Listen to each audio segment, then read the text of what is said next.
2 ชั้นระหว่างวันที่ 2 และ 3 พฤศจิกายน พุทธศักราช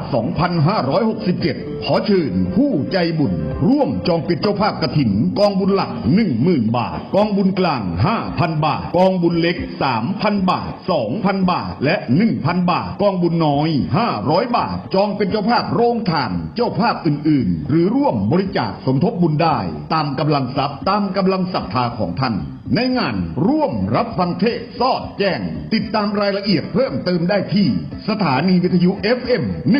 101.75 เมกะเฮิรตซ์ www.loeipbs.net Facebook วัดศรีอุดมวงศ์ Official Fanpage ช่อง YouTube วัดศรีอุดมวงศ์ Official สอบถามรายละเอียดหรือติดต่อร่วมบุญได้ที่พระครูอุดมวรานุวัตร 089 840 4968 ผู้ใจบุญที่อยู่แดนไกลโอนสมทบบุญได้ที่บัญชีธนาคารกรุงไทยเลขที่บัญชี 403-196-3777 ชื่อบัญชีพระครูอุดมวรานุวัตรขออำนวยอวยพรให้ทุกท่านจงประสบแต่อายุวันนะสุขภละปฏิภาณธนสารสมบัติท่วนทุกประการทุกท่านเทิน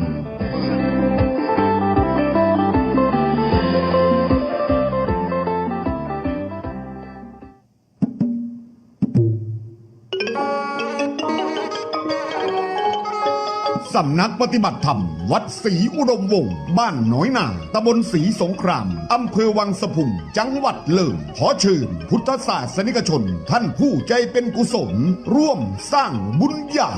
ร่วมเป็นเจ้าภาพลูกนิมิตบริวาร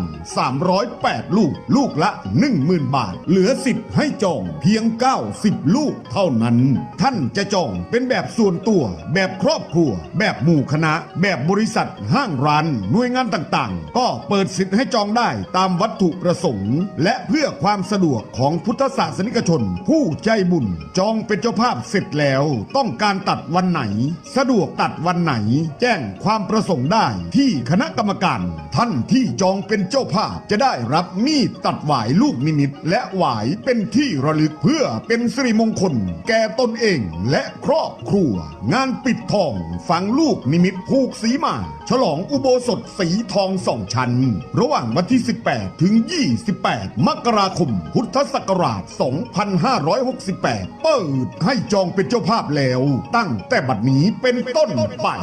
ติดต่อสอบถามจองเป็นเจ้าภาพได้ที่วัดศรีอุดมวงศ์คณะกรรมการวัดหรือที่พระครูอุดมวรานุวัตร 089-840-4968 ท่านที่จองเป็นเจ้าภาพสามารถโอนสมทบบุญได้ที่บัญชีธนาคารกรุงเทพเลขที่บัญชี 416-092-1674 ชื่อบัญชีวัดศรีอุดมวงศ์ครั้งหนึ่งในชีวิตได้ร่วมเป็นเจ้าภาพตัดหวายลูกนิมิตกับวัดศรีอุดมวงศ์ได้บุญบารมีมหากุศลใหญ่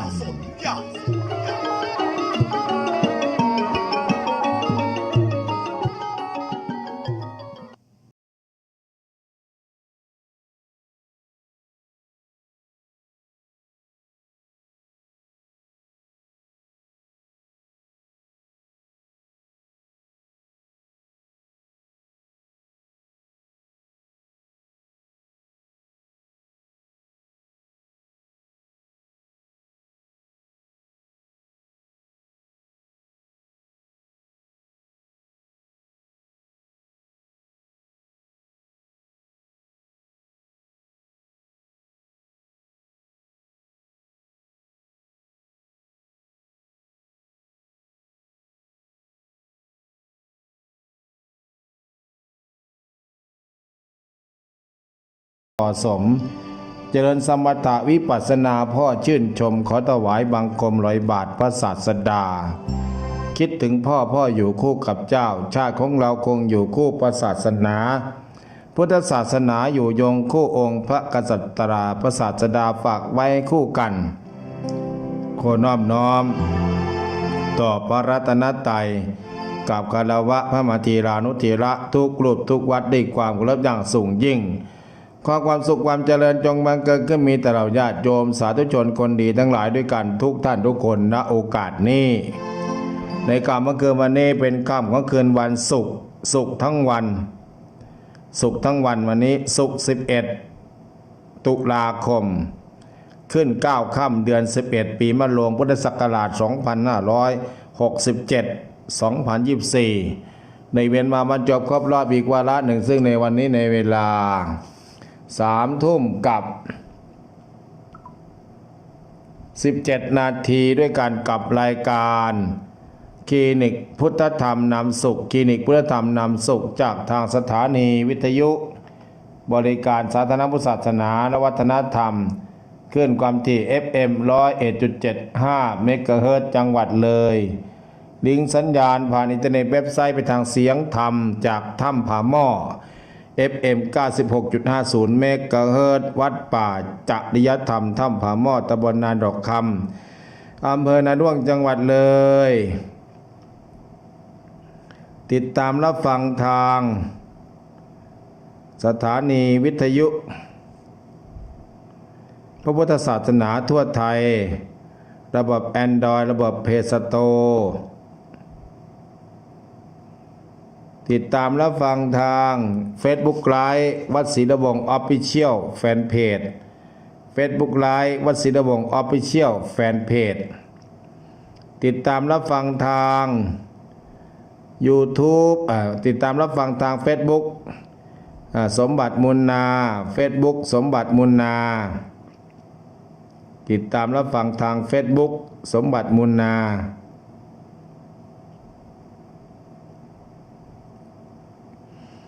ติดตามรับฟังทาง YouTube Channel YouTube ช่อง YouTube ญาติโยมคลินิกพุทธธรรมช่อง YouTube ในคลินิกพุทธธรรมโดยพระครูดมวรานุวัตรคลินิกพุทธธรรมลองเข้าไปดูคลินิกพุทธธรรมช่อง YouTube คลินิกพุทธธรรมกดไลค์กดแชร์เป็นตาพานบุญเพิ่มกดไลค์กดแชร์คลินิกพุทธธรรมตอนนี้มีคนติดตามอยู่58 คนมันนะ ยังไม่สามารถที่จะ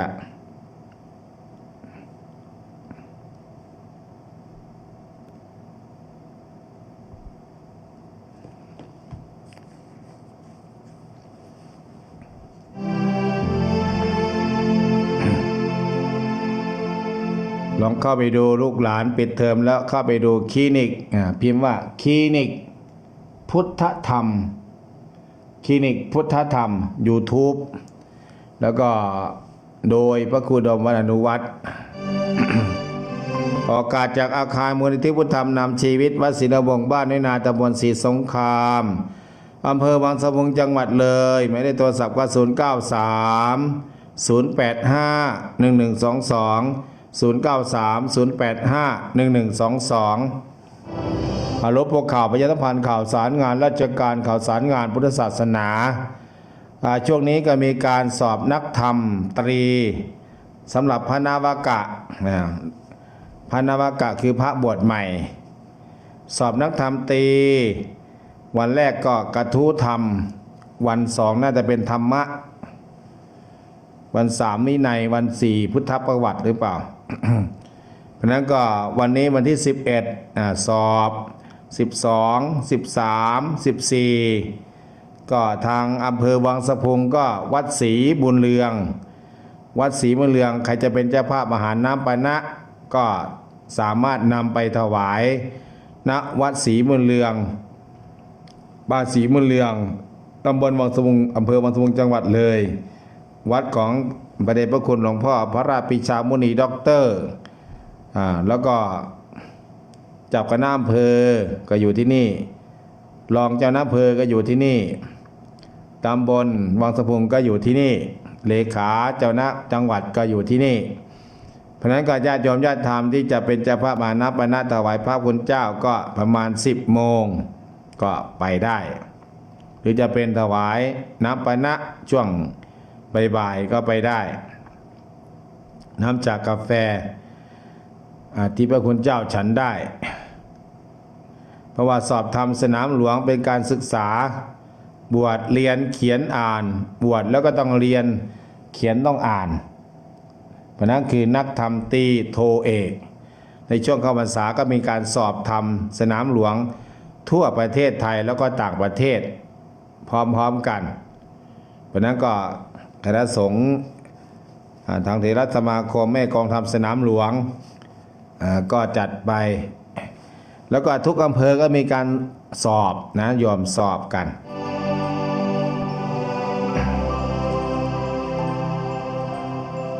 ฮัลโหลพวกข่าวประชาสัมพันธ์ข่าวสารงานบุญกฐินวัดป่าจะทำถ้ำผาหม้อก็18-19นะ18เทศ19ทอดวัดศรีนวงศ์ก็วันที่23พฤศจิกายนหลวงพ่อบุญมาวิสารโทก็90เนาะวันที่9ที่10หรือเปล่า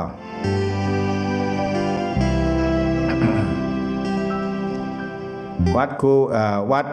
ศรีมงคลวัดศรีมงคลวันที่22-23วัดศรีมงคลกฐินสามัคคีปลอดเหล้าขบุญฟังเทศที่วัดศรีมงคลบ้านนาแกเด้อพี่น้องญาติโยมไปร่วมด้วยช่วยกันวันที่17ออกพรรษาวันที่18ตักบาตรเทโวโลหานะตักบาตรเทโวโลหานะที่วัดศรีเดิมวงศ์ใครจะมาสมัครเป็นนางฟ้าใครจะมาเป็นนางเปรตก็มาตักบาตรเทโวโลหานะแล้วก็วันที่17ออกพรรษาเนาะ18ตักบาตรเทโวในช่วงเวลา3 โมงกว่าอย่าลืมอย่าพลาดจะละโอกาสอันดีงามบอกต่อกันไปเด้อวันที่17ออกพรรษาญาติโยมญาติธรรมบ้านน้อยนาก็มาจับฉลากบริวารกฐิน18ก็ตักบาตรที่โวจับฉลากบริวารกฐิน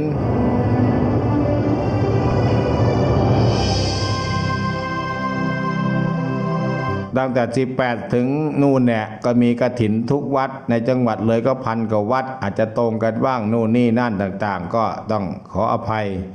ได้ไปบ้างไม่ได้ไปบ้างเพราะนั้นก็วัดศรีนวงศ์วันที่2ที่3เด้อกฐินเสร็จจากกฐินแล้วก็งาน5 ธันวา4-5 ธันวาที่ลานธรรมงานปริวัติกรรมก็อาจจะดรอปไว้ปี1 ปีเพราะว่าจะเอาเวลาเตรียมงานฉลองอุโบสถเตรียมสถานที่เตรียมต่างๆใครที่ทำตุงเป็นนำมาถวายก็รับถวายเด้อตุงเด้อตุงผ้าก็ดีตุงรูปนั่นรูปนี่ก็ดีเด้อหรือว่าธงทิวก็ดีเด้อญาติโยมญาติธรรมใครที่ทำดอกไม้ดอกดาวเรืองก็ปลูกไว้เลยเดี๋ยวจะรับบูชาหรอกดอกดาวเรืองดอกใหญ่ๆช่วงนี้ปลูกได้เลย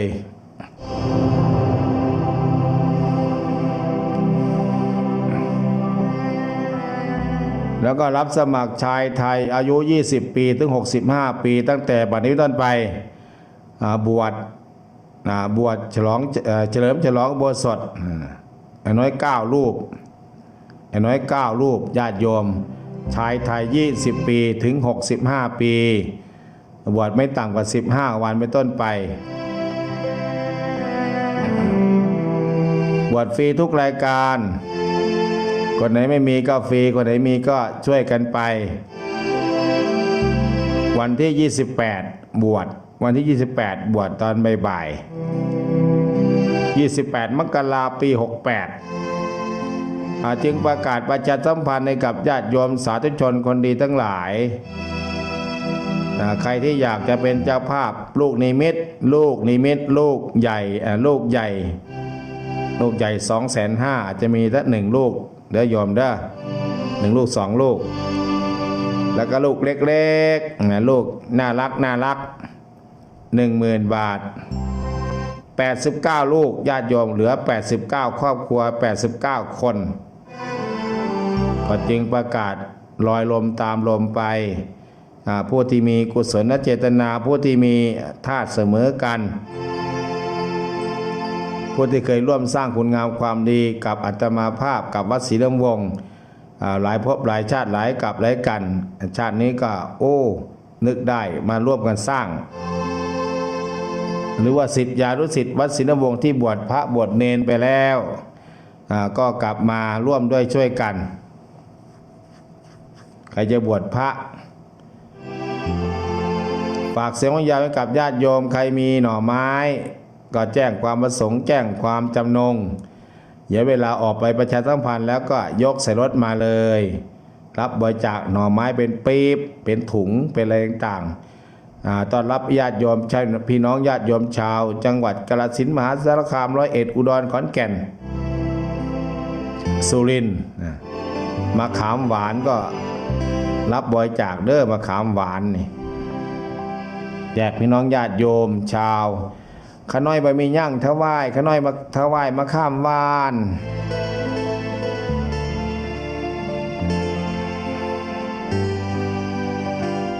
ก็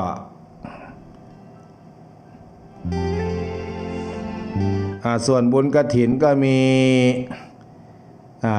ยมตุ๊กยมจีราพรบัวละพาหรือว่าตุ๊กเบเกอรี่ทำบุญซื้อที่ดิน221 บาทกฐินกองเล็ก500 บาทแล้วก็บุญกฐินนายหนูล้ำอะไรวรชัยวรชัยนะวรชัยวรวรรณชัยวะวรชัยหรือวรรณชัยบ้านวังแท่นเนาะหมู่ที่อะไรหมู่ที่10-60บ่บ้านศรีสงครามบ้านศรีสงครามบ้านศรีสงครามตำบลผาน้อยบางสะพุงจังหวัดเลย3,000 บาทร่วมบุญกฐินอนุโมทนานะอนุโมทนา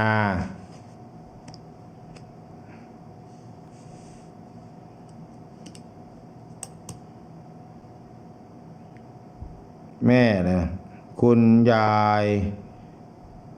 ายสอนจารุการเราใหญ่300 บาทคุณยายอะไรเขียนบ่ขอเอียเขียนเนาะมอเขียนขอเขียนมอเขี้ยมสายอะไรสายแววเราใหญ่100 บาท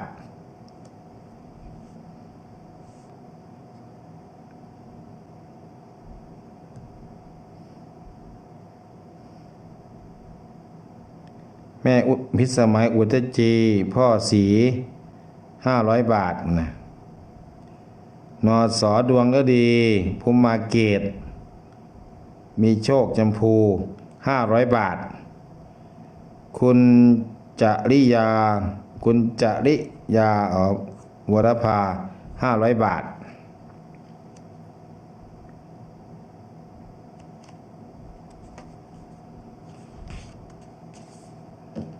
แล้วก็พ่อหนูล้ำวรชัยบ้านศรีสงครามอำเภอวังสะพุงบ้านศรีสงครามนะตำบลผาน้อยบ้านศรีสงครามตำบลผาน้อยบ้านศรีสงครามตำบลผาน้อย3,000 บาทอนุโมทนาสาธุการเขียนละ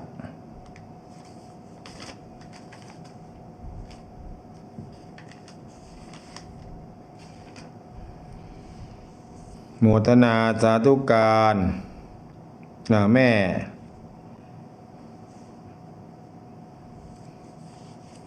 ่วงเหนือแม่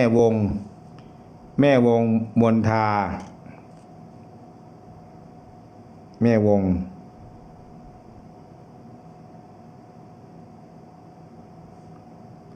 วง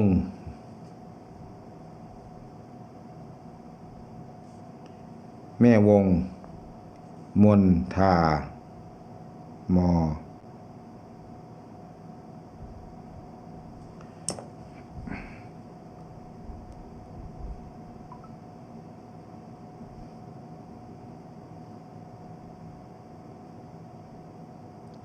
แม่วงมนทา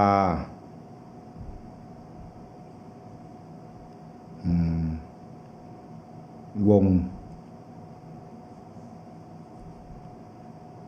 แม่วงมนทามันจะมีตัวนี้แบบวง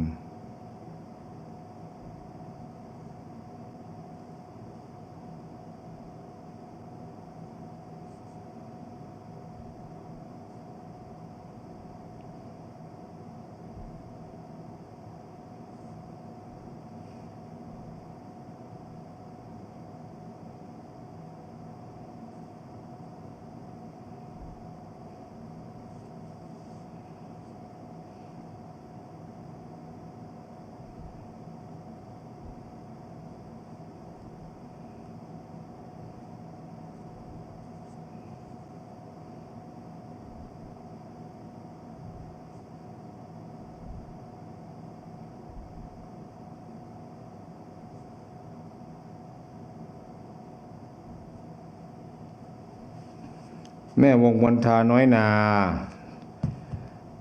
2,000 บาทบอกเพิ่นบอกว่าจองไม่นานแล้วยังไม่ได้เขียนให้เลยอนุโมทนาเด้อ อนุโมทนาให้กับญาติโยมที่ร่วมกันสร้างร่วมกันทำ134 กอง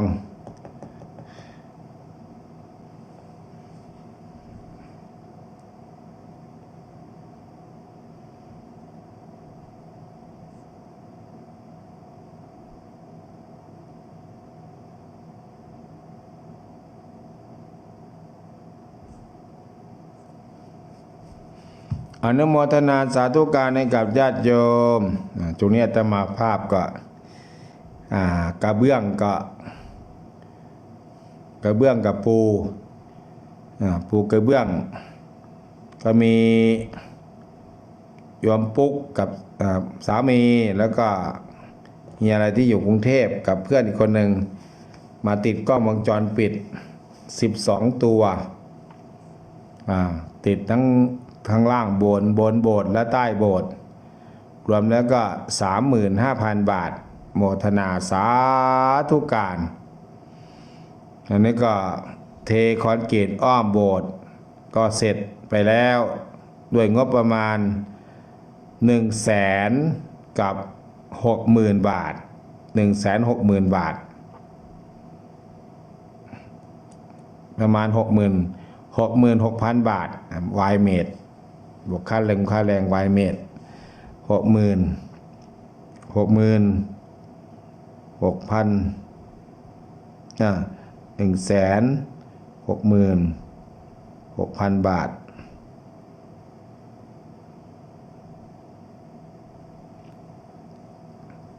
แล้วก็ปูกระเบื้องใต้โบสถ์ยังขาดกระเบื้องอยู่อีกประมาณใต้โบสถ์ก็หาเงินซื้อมาแล้วก็เงินไอ้ลูกนิมิตที่โยมจองมาก็เอาไปซื้อกระเบื้องปูข้างล่างก็เกือบเสร็จแล้วโยมวันนี้สั่งมาอีกเมื่อวานก็มา50 กล่อง60 กล่องวันนี้ก็มาอีกประมาณ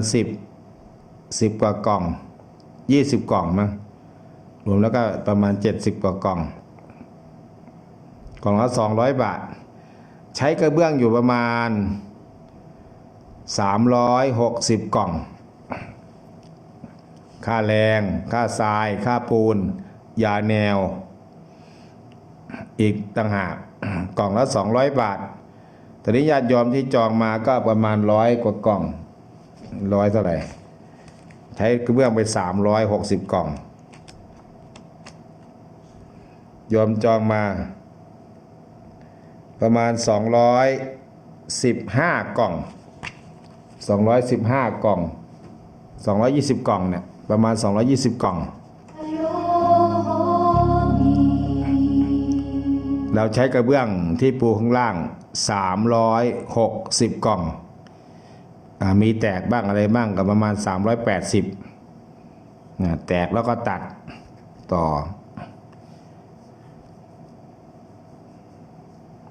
ก็ต้องซื้อเพิ่มไปใครจะเป็นเจ้าภาพกระเบื้องจะมีส่วนร่วมกระเบื้องก็เจริญพรเด้อตารางเมตรละ200 บาทปูแล้วก็เป็นสมบัติของชาติของแผ่นดินของพระพุทธศาสนาของพุทธศาสนาเพราะว่าอาตมาก็เป็นเจ้าวาดเป็นผู้ที่ชี้ทางออกบอกทางถูกชี้ทางสวรรค์บอกทางนรกเนี่ยคิดดีทำดีพูดดีใครที่มีปัจจัยส่วนเหลือก็มาร่วมกันสรรสร้างให้มันสะอาดปูกระเบื้องแล้วก็กวาดง่ายถูง่ายถ้าเราไม่ได้ปูกระเบื้องมันก็ดูแล้วก็จะยากนิดนึงกวาดยากถูยากแล้วก็ไม่สะอาดสะอ้านเพราะนั้นญาติโยมญาติธรรมอนุโมทนาเปิดหน้าไมค์เด้อเปิดหน้าไมค์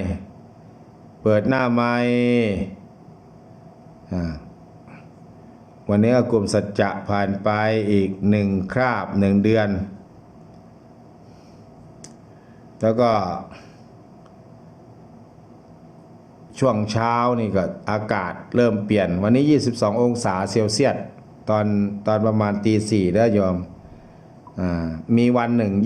20 องศาแต่วันนี้ก็เท่าไหร่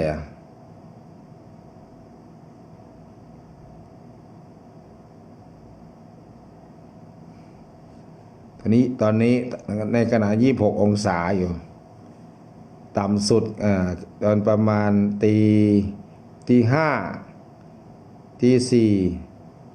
ตี 5โยมตี 4ก็23ตี 5ถึง6 โมง 7 โมงก็22 องศาอาจจะมีบิณฑบาตอากาศหนาวพรุ่งนี้เป็นวันเสาร์เด้อโยมเด้อวันเสาร์บ้านน้อยนาบุงม่วงบุงสไลญาติโยมที่ใส่บาตรอาตมาก็เอารถไปบิณฑบาตวันเสาร์ตักบาตรวันเสาร์น้อยนาบุงม่วงบุงสไลเตรียมมีน้ำก็ใส่น้ำมีปลาลุงปลาร้าพริกก็ใส่ได้โยมได้พริกเขือเกลือปลาร้าใส่ลงไปมะละกุกมะละกอแม่ชีก็เอามาตำส้มถวายพระคุณเจ้ามื้อเพลช่างทำงานวันเสาร์วันอาทิตย์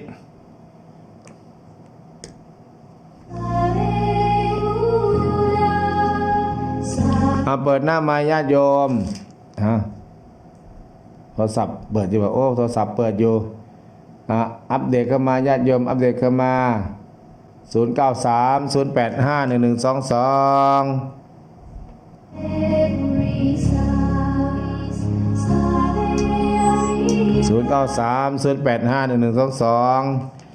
หลับกันไหมเนาะอากาศเย็นอากาศสบายฝนฟ้าไม่ตกมีดาวญาติโยมก็ไปกรีดยางนะบางคนกว่า30 บาทแล้วนะบางคนกว่า50 ตังค์แล้วถ้าเป็นสมาชิกกองทุนสวนยางสหกรณ์ถ้าขายดูเดียวก็อยู่ได้ประมาณ30นิดหน่อยนะก็ขอโมทนากับญาติโยมที่มีสวนยางเนาะ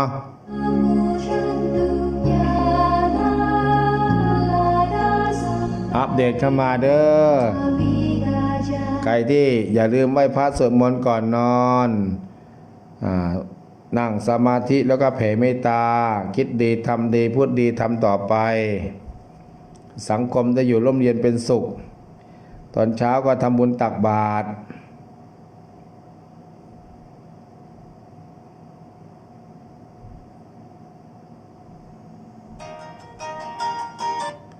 เจิญธรรม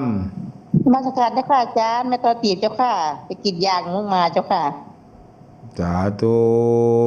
เจ้าค่ะนมัสการลาเจ้าค่ะ เจิญธรรมไม่ต่อตีบนะหนึ่งเส้นหนึ่งสาย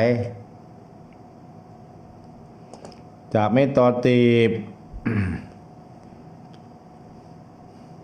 อาตมาจะบูชา พระอุปคุตมาตั้งไว้ที่วัด เวลามีบุญพระบุญพระเวทมีบุญต่าง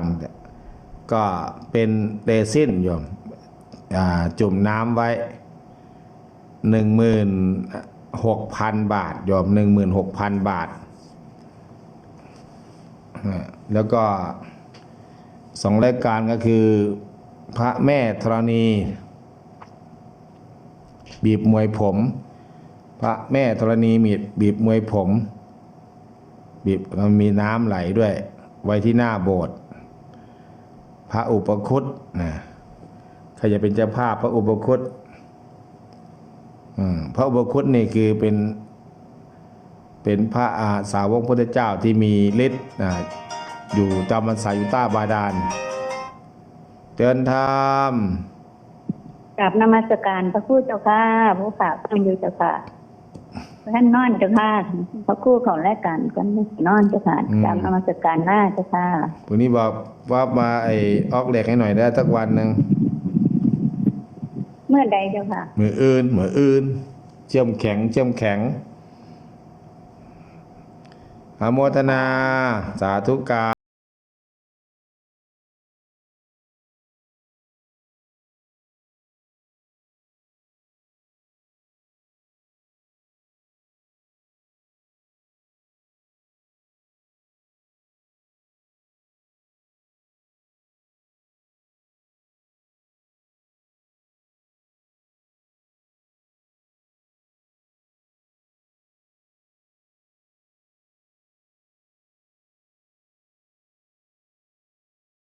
YouTube ไม่มีนะ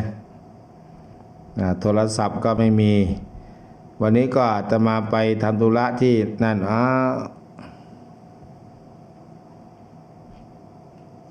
ทำธุระแล้วก็ให้แม่โป้งและน้องป๊อปมาจัดรายการ เขาจะมาจัดวันอังคารทุกวันมั้งวันอังคารทุกวันเดียวเจิญธรรม กราบนมัสการหลวงพ่อเจ้าค่ะ น้องทับฝันฟังอยู่เจ้าค่ะ ฟังอยู่ที่ไหน อยู่ที่บ้านวังสะพุงเจ้าค่ะ โรงเรียนปิดหรือยัง ปิดแล้วเจ้าค่ะ เปิดหรือยัง เปิด1 พฤศจิกายนเจ้าค่ะ 1 พฤศจิ1 พฤศจิกายน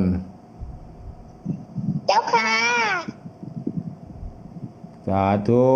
ธุบุญรักษา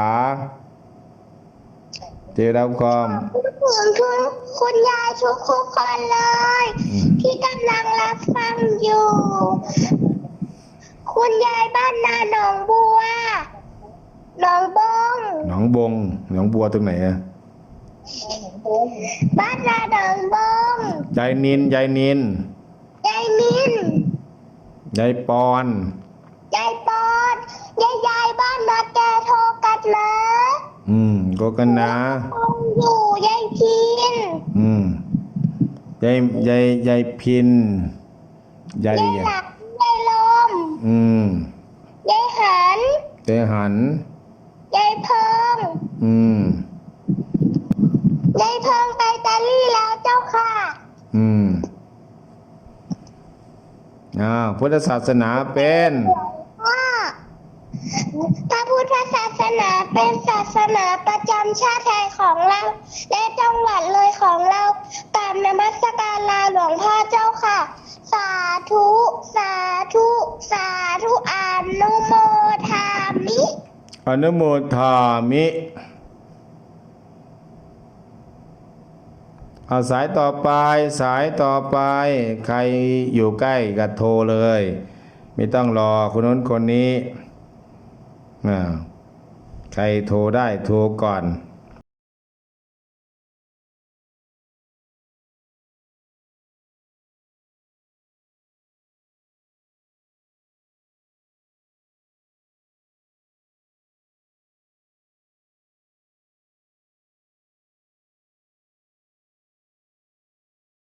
หาวภูกระดึงหนองหินผาขาวเอราวัณนาวังนากลางนาด้วงมันแม่เจน แม่เจน แม่เจนยายเจนแม่เจนนะคุณยายเจนหนูเจนบ่เพื่อนยายหนูเจนน้ำหนาวทำบุญกฐินมา 2,000 บาทได้จดอะไรเนาะเนี่ยหนูเจน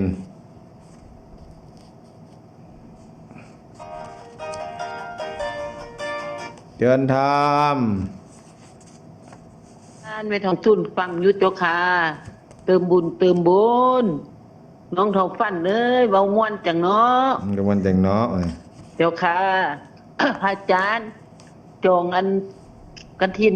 ให้แม่ทุนเลยเจ้าค่ะ แม่ทุนสุรินทร์เหรอ จ้า จักอัน 500 บาทค่ะ แม่ทุนสุรินทร์แม่ทุนสุรินทร์เป็นใครแม่ทุนสุรินทร์น่ะ เป็นพี่สาวเจ้าค่ะ แม่ทุนทุนเขียนไงนะทุนน่ะ พอทหารเจ้าค่ะ ทอทหารนอทุนเหรอทอทหารอะไรอีกต่อยาย จ้า ทอทหารแล้วต่อ พอทหาร โนนู่ค่ะ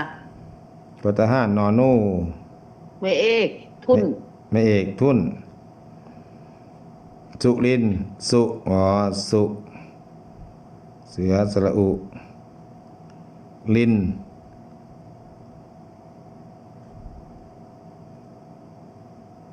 เจ้าค่ะกลับนมัสการเจ้าค่ะ สุรินทร์บ้านอะไรอ่ะ บ้านผลงาม บ้านโพนงามโพนโพโพ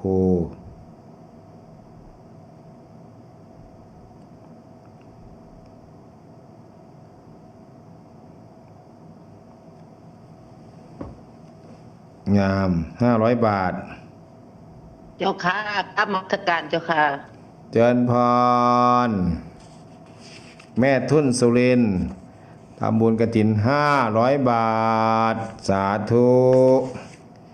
แล้วก็แม่อะไรวันนั้นลืมไปแม่หนูเจน คุณยายหนูเจนเนาะคุณยายซะก็อายุแก82แล้ว คุณยาย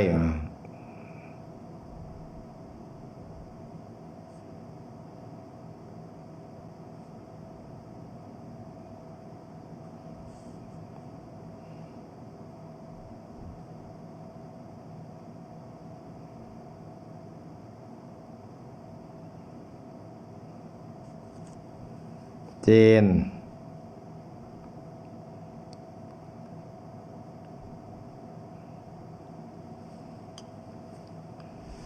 หนูเจนน้ำหนาว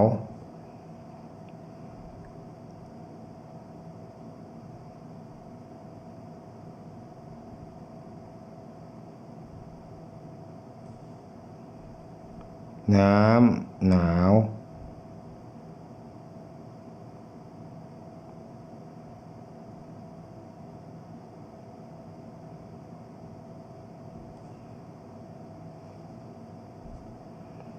2,000 บาทวะนะ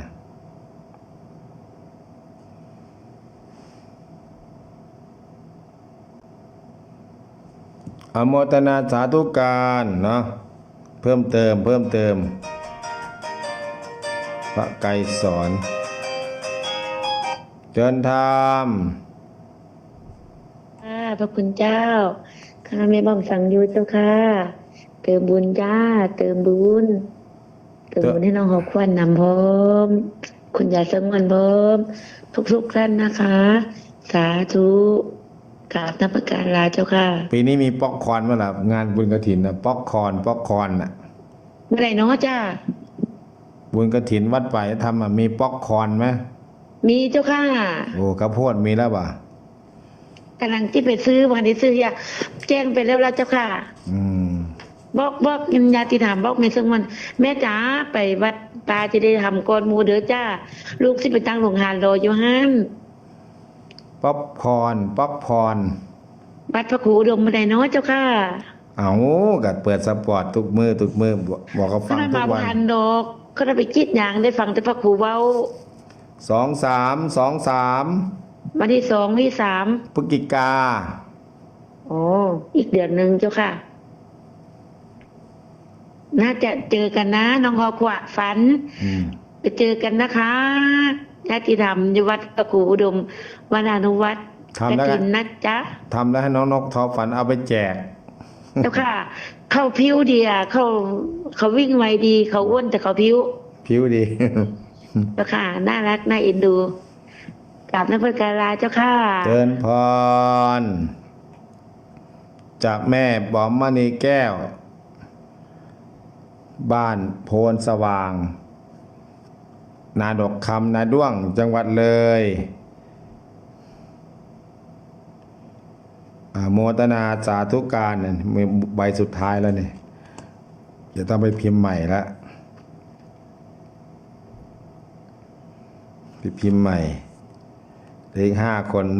2 3 4 5 ท่าน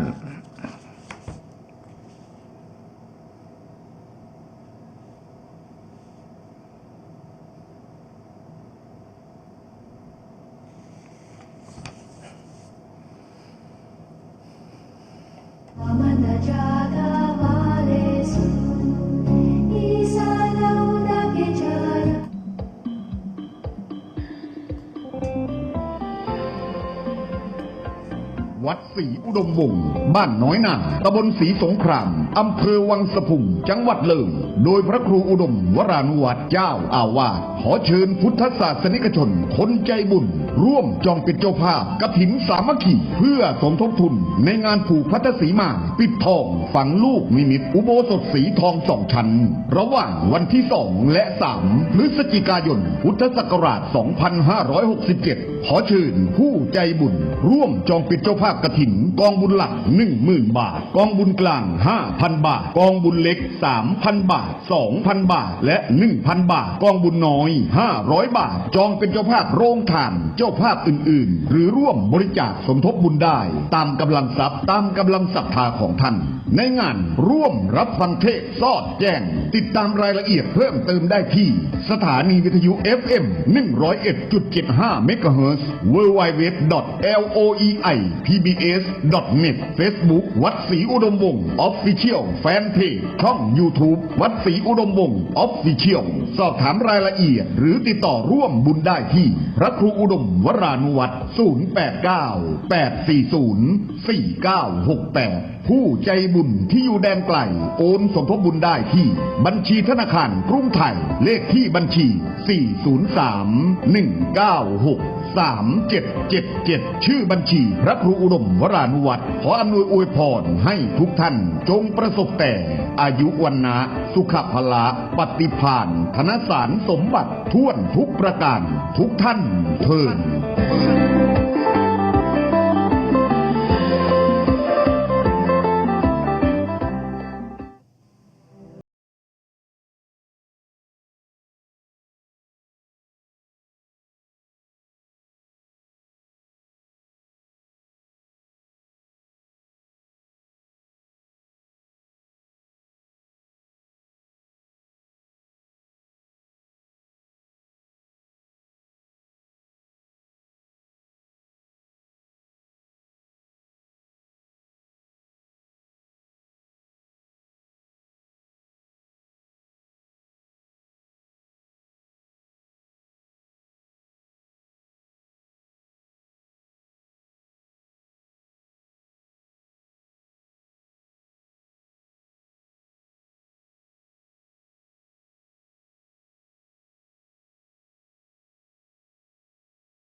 นไปน้ำก็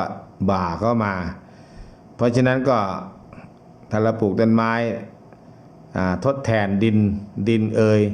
แล้วก็มีกระรอกกระแตนกหนูปูปีกก็สามารถบินกินนะครับบินไปขี้ใส่ตรงนู้นตรงนี้เห็นไหมต้นโพต้นไทรแต่ขึ้นมันยอดโบสถ์ก็มีได้ อนุโมทนาสาธุการให้กับญาติโยมเวลาหมดเวลาเด้อ